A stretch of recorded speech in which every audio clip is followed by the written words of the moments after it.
Now this is kind of cool. If you look up at the very top of this alarm system,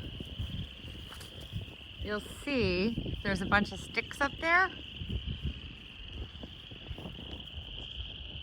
There you go. That right there is an osprey nest. The ospreys aren't here this time of year, but they will be back within a month. Anyway, he built his, or she built their nest on top of this alarm system for 1 year. And I don't think they liked it very much because once a month on Wednesday, that alarm system goes off and it's loud. So the people from the Metro Park built this osprey, a different platform, way over here. I don't know if you can see it. It's way over there. And that's where the osprey went last year. And I didn't see any at the other nest. Osprey are fish-eating birds of prey. Look them up, see if you can find out what they look like. They're beautiful birds. And hopefully this year we'll have another clutch or two of ospreys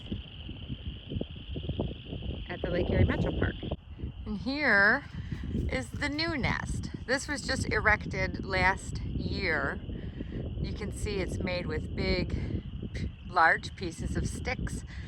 Apparently that's how they like it. And this year, like I said, there were several clutches or broods of osprey. At one time I had 4 babies flying around the house, and I got to watch the mom teach them how to fish in my pond, which was kind of cool. So that's the new osprey nest. I'm hoping very soon I'll get to see some babies. And there's the Lil. Hey, say hi everybody. This is a maple tree. You can see it's got those little red buds all over it. And those are great because I see tons of squirrels eating them right now because the buds are going to make way for leaves.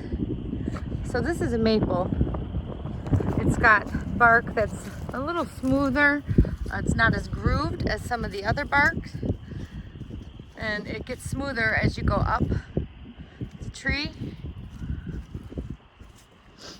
And you'll also notice if you look down on the ground, you'll see the maple seeds here. I know I showed you guys these before.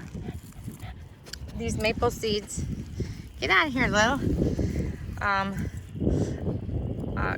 Produce the new trees, which is kind of cool. But a lot of animals eat these. You'll see squirrels eating these right around now as they're waiting for new growth. And what's that? You know what that is? I know you do. Those pioneer species we talked about. So we got a maple tree over here. Kind of grows in a clump, like a club type shape. And this one here is also a maple.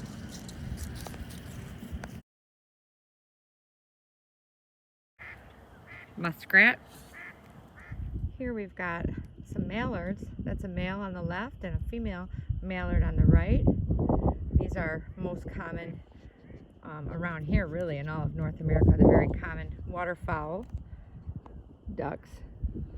But nice little pair. They'll be getting ready to nest very soon.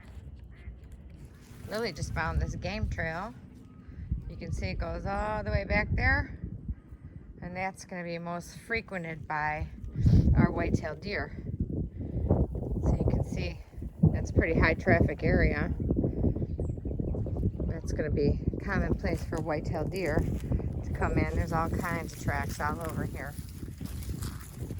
There's even some white-tailed deer poop, or scat is what they would call it. What'd you see, Lil? Did you get him? Where's the deer? See him? Here's another game trail. You can see all the deer tracks. That's a perfect one right there. White-tailed deer is a tree stump, but what's cool about this is you can actually count the rings and find out how old this tree is. Every ring constitutes a growth season, and I stopped counting at about 50. So I know that this tree is well over 50 years old before it died and was cut down.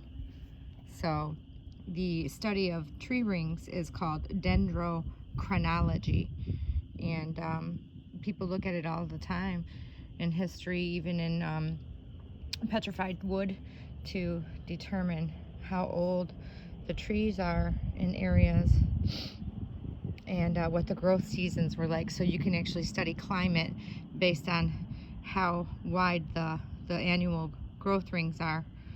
Was it a good season? Was it wet? Was it dry? Those kind of things. It's really cool.